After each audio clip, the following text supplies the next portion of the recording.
Welcome in, everybody. Today we've got a new podcast review, an excuse to drink even more beer, a list for Flex, and 10 reasons to stop drinking beer. Let's go!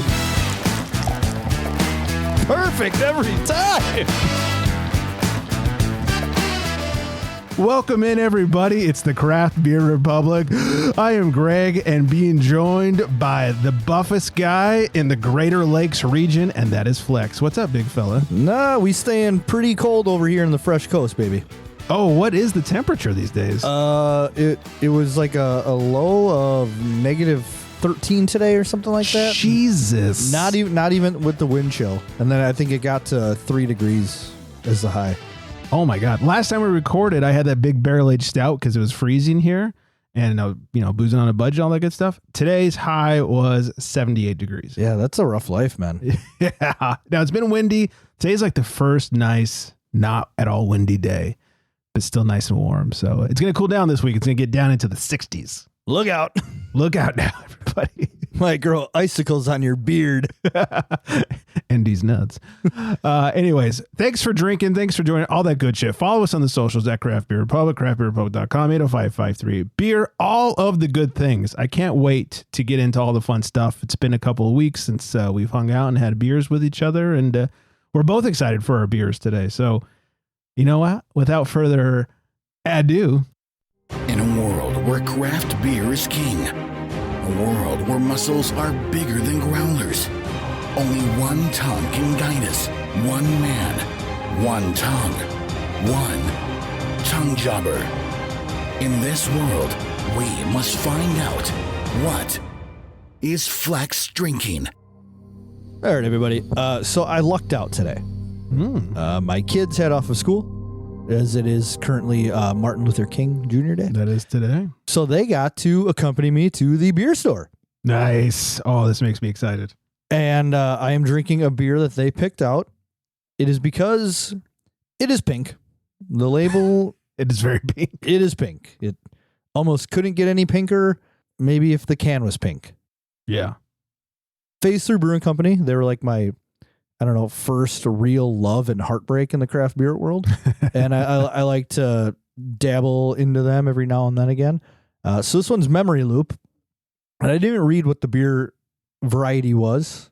I just saw West Coast on the can, and I assumed it was a West Coast IPA. But I'm really excited because it is a West Coast style extra pale ale. Oh, you don't see those a lot. No, not at all. I'd probably say like 1 in 200 beers you ever see. And that's probably accurate math. It weighs in at 4.8% ABV. I did have to buy a 4-pack of this. So if I do enjoy it, I'm not going to be upset. And what I like about these cans, too, what they started doing with these new labels at Phase 3, is they'll show the hops on here. They also have the brewer's notes of like the fruits and whatnot that you're going to maybe smell or taste in said beer. Yeah, that's cool. And I always like to try and, cross-check that as I smell and drink my beer. So Untapped has this set at a 3.76. Only 229 check-ins. Again, my stop always gets in relatively real fresh beers. The ratings not necessarily justify what the beer is. And that one's kind of low, but also we talked about it off air. These extra pale ales, if it's not an IPA, how do people, they kind of freak out and panic like they don't know how to rate it. Right. What do we do with this? We just dump it out down the drain? How does this work? Do we clean the windows? It's not a hazy. Pour it out, man. Pour it out. Seriously, what it is. But the old Untapped details here. It says an XPA lives in that space between pale ale and IPA. Bright and hop forward without the weight. Built on a light base to showcase the blend. Hopped with Mosaic, Azaka, Nelson Sauvin, and Cryo Columbus, it brings bursts of mango, white grape, and citrus peel over a clean, balanced frame. So right now that's already ironic and kind of contradictory because the brewer's notes have blueberry, mango, and pine. And there is nothing about the mango in the weird in the description here. So yeah, it didn't even say blueberry. Oh, it said mango, but not the blueberry. That was my fault. So I guess, without further ado, there it is. We'll dig the old nosebuds in here. So not as prevalent as when I poured it.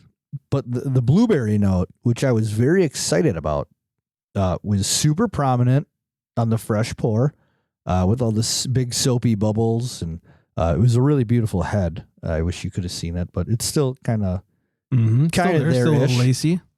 And it says pine, but I wouldn't say so much pine as it is just, if you've ever taken a fresh hop and you rubbed it in your hands and you get that fresh hop cone smell, it's more of that than just the pine itself. So sure, a little blueberry, a little fresh hop. So I guess it's about that time. There we go. Warm up the old tongue jabber.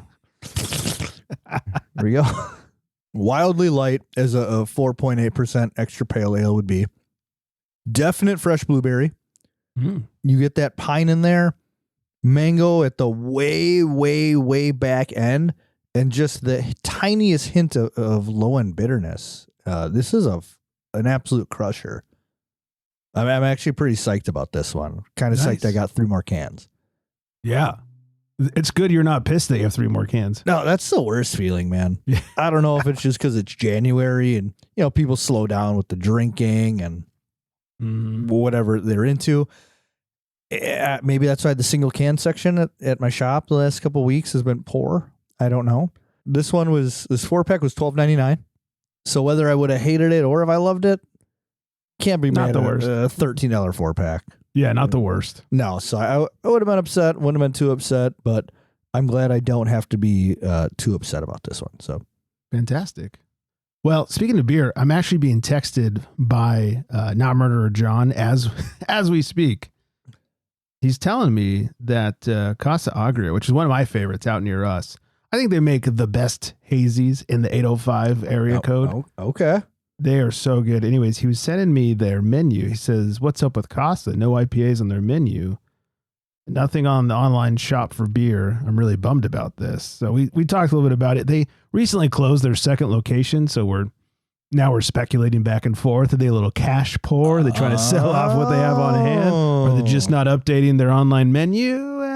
Let's hope it's that. I hope they're doing okay. Yeah, I've had a couple of their beers, lucky enough to. Yeah. Brian sent me some in our World Cup bet. That's right. I think you got a couple of sours from him, right? I think it was this IPA he really liked from them. I don't think I got the sours. Because their IPAs and pales are fantastic. Yeah, it was very good. But in case he forgot, Argentina beat France and he lost and I won. So that's all that matters. Yeah. In case he forgot. Yeah. You listen, intern Brian. Brian. I love you, Brian. Top Listening City. Shout out to Ashburn, Virginia. Again, they're circling back around. Thanks for not being West Virginia. Yeah, as always, appreciated. I don't know what John Denver was thinking about, man. He's full of shit. Yeah. And another podcast review.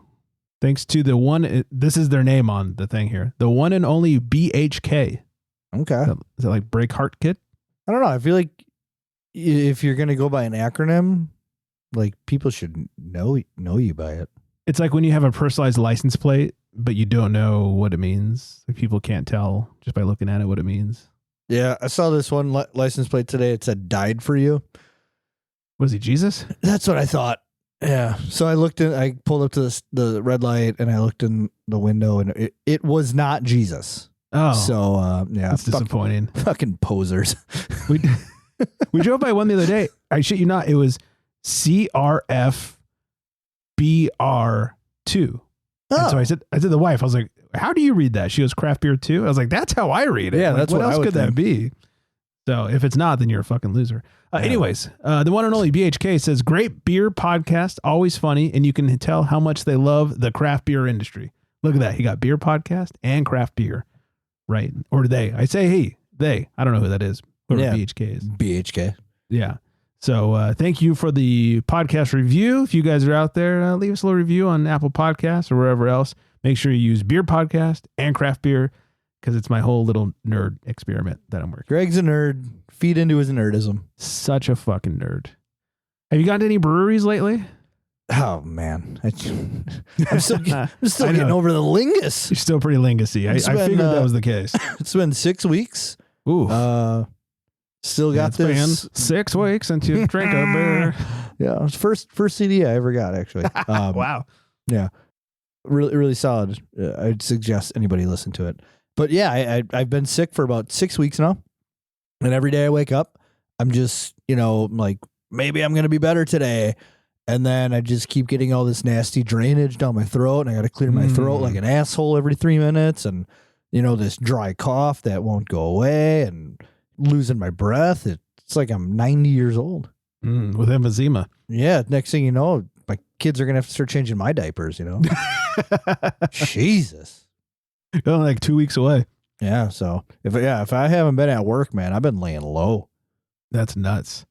I have not done any going to breweries outside of, like Trivia, Naughty Pine, that sort of thing. Okay. But I did hit up Agora Beer and Wine, which is one of my favorite. It's like my second favorite bottle shop behind TJ's. Okay. And they have 8 taps and they have some wine and that kind of stuff.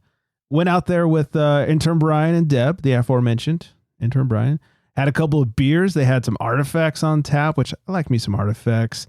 They had a Breakside Brewing that was really good. It was a super clean West Coast IPA. The Artifacts was a hazy. It was, what? I hadn't sat outside and had a fucking tasty beer in some time. And it was nice. It was some nice research with nice people. So we have a spot like that. It's a little bit out of my way. It's a bottle shop, and their top floor, they have like a tap room with like multi-floor bottle shop. Well, so like first floor is where they sell everything. Mm-hmm. And then you can go upstairs, and then that's where they have like their tasting room. And they usually have like dope. 6 to 8 taps on at all times. And then, breweries will come in and do tap takeovers, but it's just a little bit, out of my way to go to. And sure. Sometimes the prices on, 4-packs and cans and stuff are like a little bit up. Daddy refuses to pay higher than what he needs to. So, yeah, I will say, they aren't the cheapest prices. These weren't bad. I got 2 beers, and the 2 singles, I think before tax, were $8 total. It was like, I think one was like $3.75. It was like, oh, that's not bad at all. It wasn't bad. I was like $8. And then with tax, it was like $9.50 for the 2 beers. So it wasn't bad at all.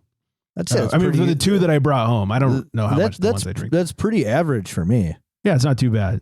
So, and they're good. Like one of them, I'll tell you about tonight. Yeah, it's just a great spot. The 8 taps he has are always loaded with good shit, and always has some good wine open. And his selection, while not like physically large, it's a really good selection of shit you probably haven't drank before. Like you got a couple of regulars. Quality over quantity. Yeah, like you go to TJ's, and as much as I love TJ's, like they're going to have, especially out here, goddamn it, they're going to have so much paperback brewing. I think they do that because their cans are awesome, but their beer is not. And they got, like all the Sierra Nevada variants. That's how they get you. Oh my God. It's the only time I've ever drank paperback is because it's like, these cans are badass. And every time I'm disappointed. Somebody prove me wrong, please. It's like anytime I've had a Beer Zombies beer. I'm like, the can is so fucking cool, but the beer is so average. Oh, yeah, let me tell you from experience, it doesn't get any better on tap. Oh, geez. Beer Zombies. Ugh. That was not a great experience. Anyways, not a Beer Zombie show. Thankfully. Agora Beer and Wine. Great selection. Picked a few beers. I love hanging out there. The guy, Ryan, who runs the place. Cool dude. So that was our research. Brought some charcutes. Dude, nothing better than like charcutes and afternoon drinking. It's good shit. I feel like I need a little bit more while I'm afternoon drinking than just charcutes. There's a lot of charcutes. Okay. You got me. There's plenty of salamis, pepperonis, all that stuff. Like 4 different cheeses. We brought some chips. It was good. Some nuts. These nuts. Ooh, I only like these nuts. I know it, buddy. I know it. Oh, and an aged Parmesan, though. I'm sorry. We did not. I like. So we had this discussion at the place. I like a really good hard cheese, like an aged Parmesan, like a crystallized, like crusty. Yeah, where you get the little like saltiness from it. Oh, yes, please. Yeah, like a Parmigiano Reggiano, something like that. Like, give it to me nice and salty, daddy. If it's not crunching as I'm chewing it, it's not cheese. I'm getting as rocked as that Parmesan right now. Let me tell you. Oh, I wish we had some. We chose to not because we didn't have any knives with us. Oh, I thought it's because you didn't want to walk around with a boner. Oh, I do that all the time. I am a walking boner. I should have a shirt that just says rocked 24/7. I like it. Yeah. Don't call a doctor if this lasts more than 4 hours. something like that. So, but yeah, I almost got the Parmesan. I didn't have a real knife. I figured there's going to be a pain in the ass throwing it against the wall to break it up. Excuse me, do you have a hammer we can borrow? Maybe a chisel? So, we got a message from a listener. Listener Jay hit us up over the week and said, God bless you for keeping Mark and Brian's Yule Log tradition alive. I think last year, 2024, was the first time I heard you play it on the podcast. I was walking through Costco when it started. I got goosebumps as I hadn't heard it in something like 20 years. Damn, I'm old. I started laughing out loud at the critical grunting point and attracted some concerned looks from my fellow shoppers. Keep up the good work in 2026. Thanks, Jay. It's my favorite thing to do. Yeah, every year during Christmas, Jay. Yeah, it's not Christmas without the dropping of the Yule Log. Maybe he's a new listener. Jay's been around for a minute. Okay. Yeah, I've gotten a few messages from Jay. He's good at telling me when like good beer drops are in the hit. I like that. One time he was he's fairly local. He's like one town over. One time he was at the Whole Foods that was in my town, and he messaged me, was like, "Hey, some fresh Russian River sours just dropped," and he sent me a picture of their, it's like sanctification, supplication, all that stuff, and I was like, "Nice, thank you." So he's a good man. Networking. Mm-hmm. Only for important stuff. My brother-in-law tells me, my real brother-in-law, not my sister-in-law's husband, he always says, your network is your net worth. Oh, I like that. Our net worth is Finland. Oh, yeah. Let's go. So, you guys, you want to hit us up? Jay hit us up on the DMs at Craft Beer Republic. You can email us, mail@craftbeerrepublic.com and 805-530-BEER. Leave us a voicemail. Oh, guys, we love the listener messages. It's one less thing we have to think about to talk about during the show. Well, it's nice to know that people are listening. That too. We got one. We at least got one. We begged and pleaded and got 3 iTunes or Apple Podcast reviews so far. So we have at least 3 listeners. BHK. Yeah. The one and only BHK. Never forget. I guess it's stuck in my head. So BHK is pretty solid. Yeah. If only we knew what that meant. Write us back and tell us what BHK stands for. Yeah. Are you a wrestling fan? Breakheart Kid typo? Oh, that'd be cool. Who knows? Yeah. If you don't mind, I'm a little parched. Oh my gosh, please, by all means. I want to make a call. Wet the whistle. He calls to the bullpen for beer. So I am drinking from the aforementioned Agora Beer and Wine. Beechwood Brewing, in collaboration with Green Cheek Beer Co., 2 great breweries. Lucky and Cheeky's Escape IPA. It's a cute little can. This is a fun can. With their little green cheek bird on there. Oh, and, yeah. Little hop is hanging out with the bird. I like that at the bottom there. That is fun with all the palm trees. I like Very the white tropical. can, too. It's wonderful. Yeah, I like the negative space on there. I'm a design nerd. 7.1%, 70 IBUs. That's a lot for a modern West Coast. That's the fact that they even put it on there. Yeah, is surprising.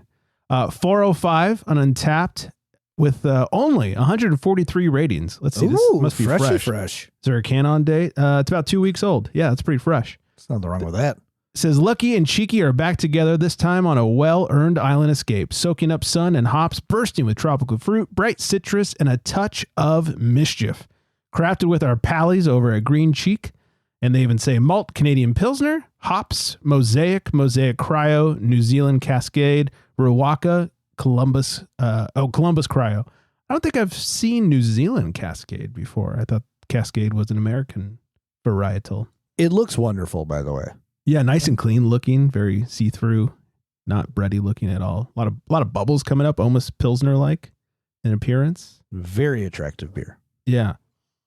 The schnoz, I'm getting those New Zealand hops. Like, I feel like there's even some white grape on the nose. Definitely some citrus. Light nose, though, all around. Very light. I'm going to dig in here. Yeah, please do. Hold on. Further research required. Yeah, strictly for research purposes. Mm-hmm. So when I first cracked this bad boy open before the show started, it was ice cold. And I enjoyed it, but I was like, it's not amazing. It's just good. I believe you said, that's not 405. It's exactly what I said. As this has warmed up a little bit, the hop profile is really shining through a little harder. I'm really picking up the citrus notes. Not a ton of tropical, but a little bit. I do. I feel like I get a little bit of that white grape, but citrus by far is the big one there. Very dry finish with some sort of dank resiny notes to it. Very light in the mouthfeel. And 7.1%. It drinks like a fucking pale ale. This bad boy is dangeroso. I bought one. If I'm back anytime soon, I might be buying some more. There we go. That's a 4-pack daddy right there. That is a good show right there. Yeah, I'm gonna need some more of this one. This is making up for last week's shit boozing on a budget beer. Yeah, that was a rough one. That was not amazing. Greg actually sent me the video after we recorded of his sink, and out of the left side of the screen was the bottle head, and glug, glug, glug down the drain. Bye-bye. Made me laugh very much. Good. Did you see the picture I sent you from Total Wine, by the way? Oh, shit. It was like a week ago, maybe even a little bit more. Anyways. Please hold. I ran into that. Yes. So the shitty beer. That garbage ass beer you had a few weeks ago. Oh my God. I can't believe I forgot to. I was working. That's why. Yeah. Very busy day at work. This was the Drecker thing that you had. What is it? Dribble and Nibs or whatever. It was the super shitty beer. Super shitty. Looked like throw up. Looked like puke. Yeah. How much did you pay? Do you remember? It was like 22 for the 4-pack. Oh, okay. So this was 27. Yeah. I saw that price and I was going to message you back, but I was busy at work and I couldn't believe that that's what they're selling it for there. Yeah. I was like, fuck no. And honestly, had they separated them, I would have bought one just to have on the show because it was so bad. You should know. As like a gag, but I wasn't going to spend $27 on a 4-pack of diarrhea in a can. No, it's terrible. It should be on the clearance rack already. Yeah, it was so great. Just watching you drink that was rough. That one's not going to sell. You know, I actually drank the remaining 3 I had. Oh my God. It was brutal. I bet. I poured it out every time and I'd be like, all right, like maybe the coconut's going to settle down a little bit. And every time you poured it, it would just like these big, nasty, like you added too much Dawn dish soap to the bubble mix, bubbles in the head. And I would get like 4 sips in and be like, all right, I think we'll just chug this and get it over with. And that's what I did. It was pretty awful. Man, what a fucking man you are. Hey, that's my hard-earned money that I spent on that. I get it. I just like that fucking boozing on a budget. I got my $1.50 worth. I couldn't drink the other 6. Yeah, it's so gross. Good for you for doing that, but just couldn't. Not worth the calories. Not worth the inevitable hangover that piece of shit was going to give me. Yeah. There's none of it. And the unfortunate part about it is, Drecker is a very solid, very well-known. Probably one of the top craft breweries around. Everybody knows them. Their beers are super hype. I would say they hit probably every 7 out of 10 beers, and they really got me with that one. Yeah, they really did. Really too bad. Shame on them. Shame on you, Drecker, for even putting it out. I don't think anybody enjoyed that beer. Yeah, how could you know what? If anybody's had that shit fucking beer Flex ad, let us know. Yeah, please. And if you liked it, I don't know. You're not human. Yeah, we think less of you immediately. I had a good time looking at the untapped comments on that beer. Were they mostly in agreement with you? Yeah, somebody was like drinking a can of suntan lotion, and I didn't remember that one. Yeah, it was pretty gross. It has a 3.7. I just looked it up. It has a 3.7 on Untapped. 756 ratings. It must just be because it's Drecker. People are fucking. And it was that RAR beer or rare beer, RAR. Oh, that's right. Yeah. Collaboration with RAR they Brewing. do all those out of order beers that are super popular with the slush puppy. Right. In different garbs and themes. So again, they promote the breweries well, and everything's always hyped, and that RAR does really good or really popular smoothie style sours and shit. So they fucking reeled me in, man. Hook, line, and sinker. They got you. Yeah.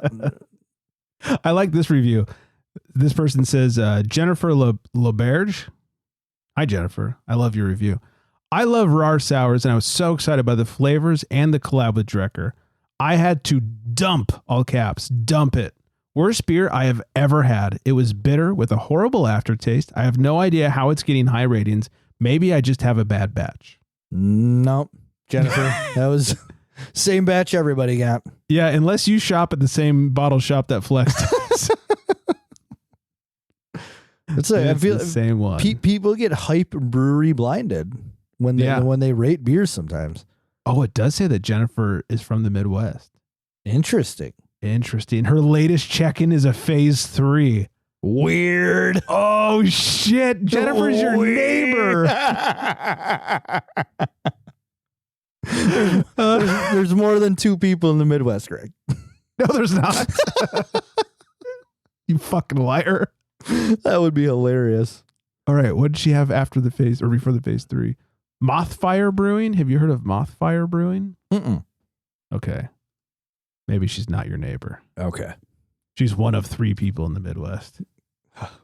Sorry, 3 families, not people. Would have been really weird if she was like my across the street neighbor that I never talked to. Right. She's like, loved this beer at Eagle Park with the French fries. Best French fries in the world. Yeah, best French fries ever. Yeah, a lot of Mothfire Brewing on her check-ins. Forward Craft and Coffee. Delta Beer Lab. Have you heard of any of these? Delta Beer Lab. Yeah, that's Wisconsin brewery. Okay. Madison, I believe. Okay. Well, she might be your neighbor-ish. She's definitely had some toppling Goliath. Mothfire's Ann Arbor, Michigan. Oh, okay. I just looked them up. Somewhere in your Midwestern region. Beer looks solid, and they all have like 4 ratings for all their IPAs. They have a red IPA. It's got a 3.93. Wow. Hey, Mothfire. Hey, Jennifer, if you're listening, hit us up. Let's get some of that red IPA. Yeah. Yeah, every single one of these Mothfire IPAs is either just under 4 or just over 4. It's pretty good for a brewery you've never heard of. Yeah. Impressive. All right, little news before we wrap things up here. Well, after stalking Jennifer, I know. I could do this all night. I got a little out of control. Let's hone it in. I had to stop myself. Get some news going. Bring us back around. All right, 3, 2, 1. And go. All right. The government. New dietary guidelines drop specific alcohol limits. I think in the past it was like 2 drinks for a guy, 1 drink for a girl per day. The updated guidelines encourage Americans to just drink less overall for health, but no longer set different daily limits for men and women, which has been 2 drinks for, 2 drinks for men, 1 drink for women in the previous version. The update was issued by the USDA and HHS and was welcomed by beer trade groups. The Brewers Association highlighted the role breweries and taprooms play as community gathering spaces, while the National Beer Wholesalers Association called the change a win for sound science. The Beer Institute encouraged adults who choose to drink to do so in moderation. So just drink and don't drink a ton, I guess. And maybe don't have whiskey for breakfast. Yeah, I'd say that's where a lot of people go wrong is when, you have breakfast the whiskey drinking for breakfast. And yeah. Look, the occasional Sunday Irish coffee is acceptable. It's all right. But the Wednesday Irish coffee minus the coffee, probably not a great idea. Or the Monday through Sunday Irish coffee. Yeah. Minus the coffee. Well, let's bring it back. Let's hone it in. Control yourself. Yeah. Let's really pull ourselves together. Yeah. Sycamore Brewing is going to rebrand. We've all talked about Sycamore Brewing. To Better More Brewing. Got him. Diseased more. Sycamore Brewing has filed to rebrand its LLC as Club West Brewing. The Charlotte Business Journal first reported this week.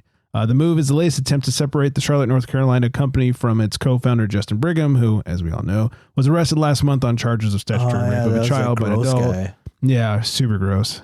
He'll get his in jail. I'm very confident of it. And we did say that they should probably change the name. Yeah, they went ahead and they did that. Yeah, it looks like they're in the process of it. The owner / soon-to-be ex-wife did post a note on their website a couple of weeks ago. It was right at the beginning of the year. It was like, hey, just so you know, it was like basically fuck this guy. Right. I'm divorcing him and he's a horrible human being. We're so sorry this happened. And then B, like we're taking some time to close and do some changes and do some better for our employees and the community. And it's one of those things where it's like, I don't know how you handle this sort of situation. It's a fucked up situation beyond all belief, but I guess it seems like they're doing a pretty decent job of it. So well, yeah, and it seems like too, they're not like you said, they're taking time to close for a little bit. Yeah. So it's not like, hey, we're just going to keep going about this and keep making money. Like they're willing to, put all profits aside for the sake of the situation, which I think is great. And I think going forward, they could have some benefits or festivals where the money goes to charities affected or foundations, with people recovering from unfortunate issues that said happened. Yeah, I think that's a great idea. And I imagine something like that will happen. We shall see. Yeah, but the Club West name, I'm kind of confused because, they're East Coast. It's kind of weird. Are they the west side of Charlotte? Are they? Maybe so.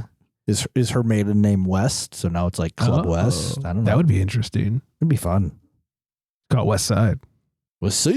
There's probably already a West Side Brewing.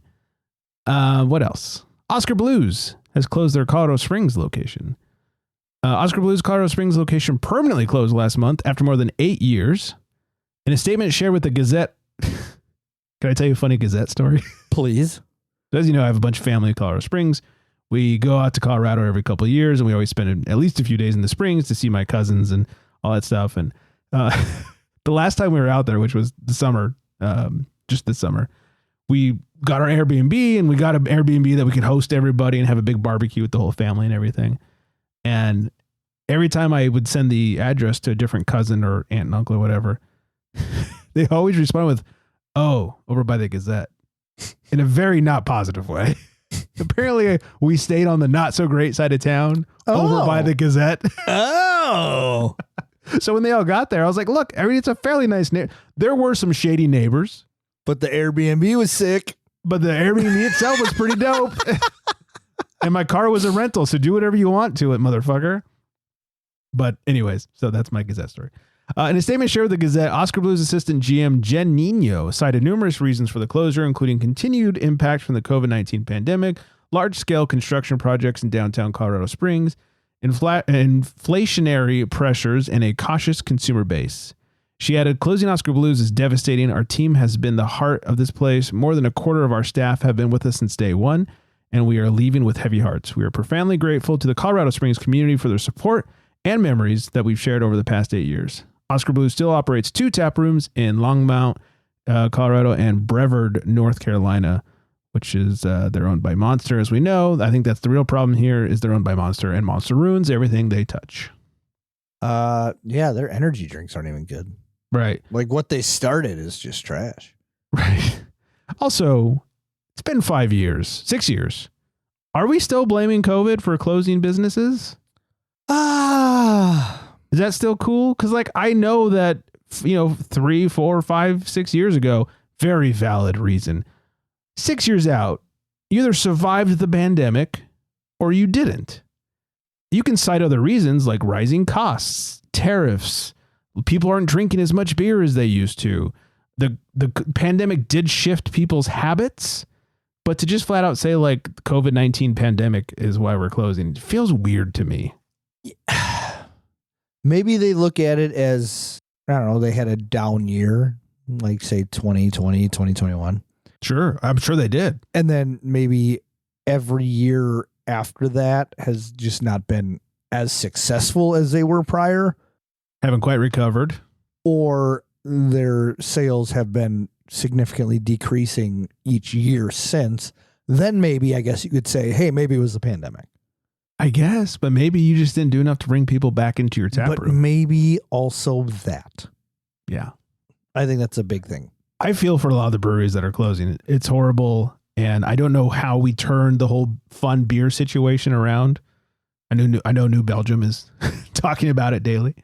But to say 6 years out, we're closing because of the pandemic just feels a little weird. Maybe they should have closed 3 years ago and they've just been fucking hanging on by a thread.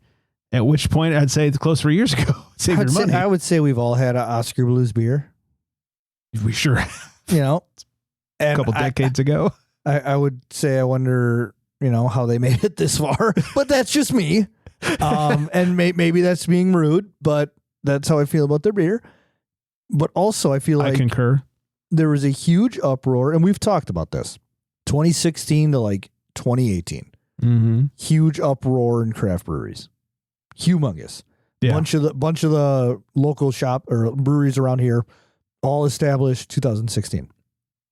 I think now it's become the time of like the put up or shut up. And like people are going to go where the beer is good, where the time is good, where and if hopefully they have food, where the food is good. Food, 100%. And I think a lot of that it's really come in full effect now. And people aren't just going to go anywhere because, there's beer here. They're really, again, this is the phrase of the week here. They're really honing in on quality. Mm-hmm. Times is tough. Like I said, I don't drain pour my beers because I spend my hard-earned money on them. Yeah, so when people are spending their hard-earned money, they wouldn't spend it on something quality. I agree. And talking about Oskar Blues and our lack of love for their beers, I just did a search into our archives. Okay. The only time we've ever, and this is well before your days, the only time we've ever had Oskar Blues on the show was when we were doing we called it the Healthy Beer Tournament for March Madness. Okay. And just a low ABV Oskar Blues. It was like low carb, low calorie, low ABV. And that was in March of 2020. So we only had it because the requirements were you had to be able to find it nationally or mostly nationally. Okay. It had to meet the ABV and the calorie and carb requirements. And other than that, we've never had Oskar Blues on the show. I think that speaks exactly to what you were talking about. The last one I had, I was at when my best friend lived in Indianapolis, and I went down to visit him, and he had like an Oskar Blues variety pack in his fridge for some reason, and I had a Oskar Blues Pilsner. Couldn't even tell you what it. I don't know. Tastes like a Pilsner. That's all I remember. Yeah, that's about right. Yeah, good times. Port Charlotte man was accused of trying to enter the wrong house while drunk.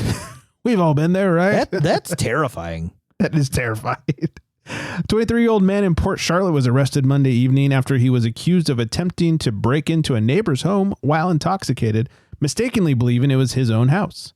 At around 7 p.m., Tom Dorothy heard banging at the empty house next door to him on Wynwood Court. It was quite scary, though, because I walked out there in the dark, thinking it was maybe an animal. I didn't think it would be a nearly naked man, he said. He described the man as wearing only loose shorts with no shoes or shirt. Charlotte County deputies identified the man as Nolan Worrell, who was accused of being so drunk that he forgot where he lived. He did identify himself. He said his name was Nolan, Dorothy said. An arrest affidavit from the Charlotte County Sheriff's Office said that Worrell claimed the house was his and that his mother-in-law and girlfriend were inside, but he was locked out. He attempted to remove the screen from a window and planned to break it, but his feet got cold, prompting him to retrieve a coat. Deputies reported that Worrell removed 2 window screens and pulled on the lanai's door handle with such force that it bent. Neighbors in the Shadow Moss community called 911 after seeing Worrell wandering through several yards, unaware of his identity. When Dorothy learned that Worrell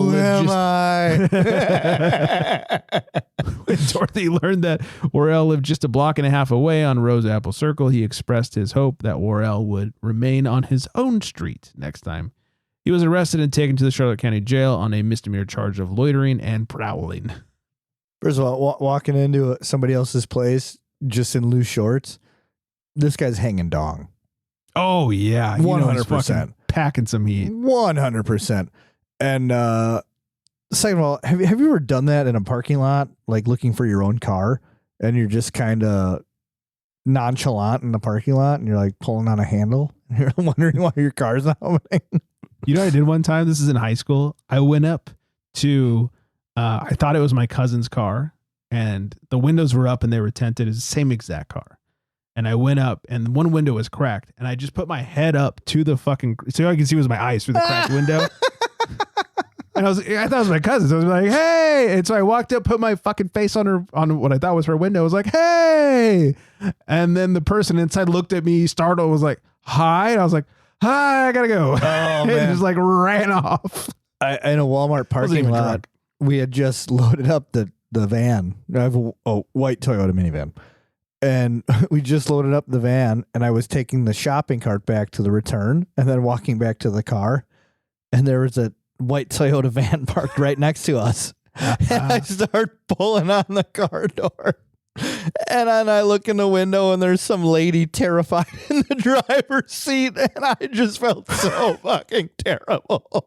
Who is this buff man trying to break into my car? And I just like mouth, I'm saying sorry on the outside of the car, but to her, it's just me mouthing words. And I'm like pointing to like, I'm on the other side. So now you look insane. So then I hope she actually saw me get into my own car. And then I sat in the front seat and I said to my wife, I said, oh my God, I just tried to get in that lady's car. Was she hot at least? I mean, No. Damn it was a Walmart parking lot, man. Of course she wasn't hot. Oh, man. Yeah, I've never gone to the wrong house. The worst I've done is like the wrong room. Like when Like a hotel? No. Like wrong room in the house. Oh. So like for a bachelorette party, we rented this giant house in San Diego, and the guys, did their thing. The girls went and did their thing, and the guys got back, and I was fucking schmammered from all the beer drinking that day, and went and laid down for a while. Woke up at God knows what time. I mean, it could have been 6 p.m. It could have been 4 a.m. Who fucking knows? But I was still schmammered, and I really had to pee, and I'm trying to open the door, and I cannot. And I actually remember thinking, like, why can't I open this door? At which point my wife wakes up and goes, why are you trying to go outside? Jesus Christ. Apparently I was trying to open the slider to the balcony in our room. That's hilarious. Which who knows what I would have done if I got out there. Yeah, that's Similar scary. situation happened years prior. I was with a friend. We stayed at like her family friend's house over Christmas one time. And one night we went out and we got absolutely trashed and got back to the house. And the room we were staying at had a closet, and we had only dropped off our shit and left. Like I didn't know where the bathroom was in the house. Once again, schmammered, tried to go to the bathroom. I shit you not. I have whipped out my junk. Okay. It's in hand, and I am about to release. And as I do, I don't know what prompted this. I reached up and I grabbed the light. It's like on a chain. Yeah, like you're in a closet. Well, I was absolutely in the closet. Jesus. And you know how hard it is when you're hammered and you have to pee and you're trying to pinch it so you don't pee on the floor of this person's closet? Oh, that's tough. Oh, it was so bad. And so then I'm having to pee, barely keeping it inside, roaming through this person's house, finding the actual bathroom. I would have just found a sink. I was looking for anything with a drain at that point, and I did finally find it. Did not pee myself. I don't know how.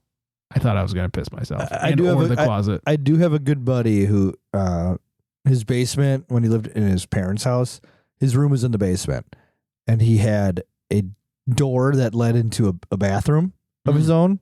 And then he also had a big walk-in closet next to it. So he got super drunk one night, and instead of walking into the bathroom, he walked into his own closet and took a piss all over his clothes. So he was able to wake up and realize what he had done. And at least it was his own stuff, though. That's funny. That sort of happened to my sister. Did you know she's married? I didn't even know you had a sister. Oh, yeah. This is just a bombshell. Sorry. Turns out I have a sister. Don't know if it's blood related or not. But she had a friend over, and it was her friend's 21st birthday. So she took her out, got her drunk for the first time, at least first time legally, all that stuff. They came back to the house. The friend went into her walk-in closet having to pee and sat on the clothes hamper as if it were the toilet and peed. Luckily, it was empty, no clothes. But What is a hamper? So they're dirty clothes anyway, right? Sure, but there were no clothes in it. Okay. Peed in the hamper, and then she had this shelf of like old dolls from when she was a kid. Reached over to the shelf and flushed it with like the doll arm. That's fucking hilarious. Yeah, and then back to bed like nothing happened. And my sister never told this person. Really? she's like, oh, I don't want to make her feel bad. I was like, fuck that. Yeah, that's a story to tell, man. That's what you give her being drunk. So we should call her Michelle if you're listening. No, I'm just kidding. I don't remember her name, but it would be great if she found out this way. We reminisce about all the drunk stories, good or bad. Yeah. Yeah. All my Drunk pukey stories. I'll reminisce about them all day.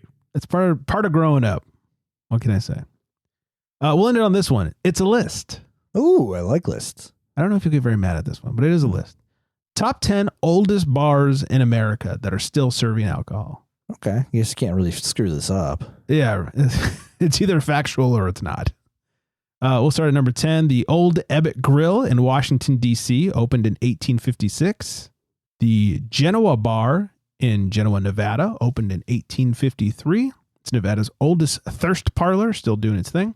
Oh. The Iron Door Saloon in Groveland. Name. Yeah, in Groveland, California. It's a Gold Rush era saloon, still operating today, opened in 1852. Do they actually have iron doors? They do. You know, I've seen this. I forget. I think I saw it on a travel show or something. I'm going to look it up real quick to see how far away it is from me. I think it's up north, somewhat close to Yosemite for anybody who cares. It's between Yosemite and Modesto. Ugh, Modesto. Anyways, yes, Iron Doors. The Red Circle Inn in, help me with this one, Nashotah, Wisconsin? Nashotah, T-A-H. I don't know. It's probably like Nashotah. Nashotah, I don't know. Anyways, opened in 1848. Oldest bar in the Badger State and very early for the Midwest. The Jameson Tavern in Freeport, Maine opened in 1779. Whoa! Yeah, helped plot Maine's statehood upstairs over drinks. The Tabbitt Tavern in Bardstown, Kentucky, also in 1779. It says it's a frontier tavern in Bourbon County with centuries of stories. Oh, the Frontierland, huh? Yeah. The Griswold Inn Taproom in Essex, Connecticut, 1776, founded the same year as the U.S. The Middleton Tavern in Annapolis, Maryland, opened in 1750. A pre-revolution hangout where early American leaders drank and debated. That is wild. Yeah. Number 2, the Jean Lafitte Blacksmith Shop in New Orleans, opened in 1772. A colonial era bar with pirate lore and serious atmosphere. Also, that should be after the previous one. That's out of order. Stupid list. Now I'm mad at the list. And number 1 is the White Horse Tavern in Newport, Rhode Island, opened in 1673. Older than the country, still serving drinks. That's nuts. That is crazy. It'd be a fun little trip to like go around to all these old bars and it's gotta make you wonder like what has been like refurbished or remodeled. Yeah. Like how, or if any of it is actually, which hard to believe if it's original, but well, I mean, 1673, I don't think we had indoor plumbing back then. No. So obviously they, added things to it, but yeah, electricity, all that stuff. Yeah. Refrigeration. Light bulbs. Yeah. Napkins. I mean, who knows? Beer tap. There you go. CO2. Yeah, it's wild. That's pretty cool. I'd love to go some old bars like that. I went to like 350 years old, is that? 16, what was it? Going back. 1673. Okay. So 1973 would be even 300 more. years old, right? Yeah. So it's like 350 years old. Yeah, 350. Yeah. Nuts. Yeah, that's crazy. Let's go to Rhode Island. Let's gas up the jet. I think Rhode Island's like a super solid destination. Like something about like low crime rate and shit. I wouldn't be surprised if Deb and intern Brian have been there. Let me know, guys. Feels like a state you've been to. Let's go drinking. All right. That's all we got. Let's hit some music. Get on up out of here. Let's say hi to Vanessa. Hi Vanessa. Follow us on the socials at Craft Beer Republic, at FlexMeBeer _ 805-538-BEER 2337, craftbeerrepublic.com, mail at craftbeerrepublic.com, send us a message, all that good stuff. I think that's everything. I hope everyone out there is staying old-timey hydrated. And on that note, good night, everybody.